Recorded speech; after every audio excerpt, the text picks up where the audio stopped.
How do non-essential businesses become essential?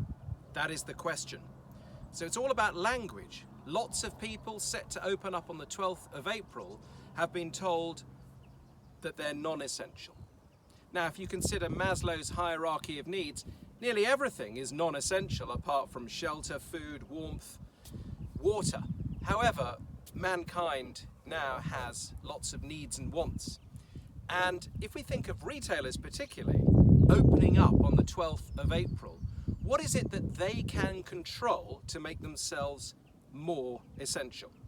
So I asked my children this question and told them to take their time and come back with a single thing that they thought they could do, because arguably they're the generation, they're 13, 15, 17, that shops need to encourage in.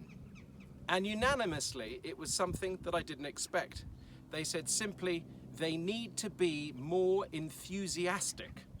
So we do sales training, we do service training, and yes, that can make you more enthusiastic, but enthusiasm comes from the leader, comes from the ability to believe you can make people feel better about what they own, what they have, whether they're services or products. So if you're running a non-essential business, perhaps your first focus is, how do we create enthusiasm? And the last letters of that word enthusiasm, as Zig Ziglar famously said, stand for I am myself sold. If you're not sold on what you're selling, it's going to be much tougher to make it a success.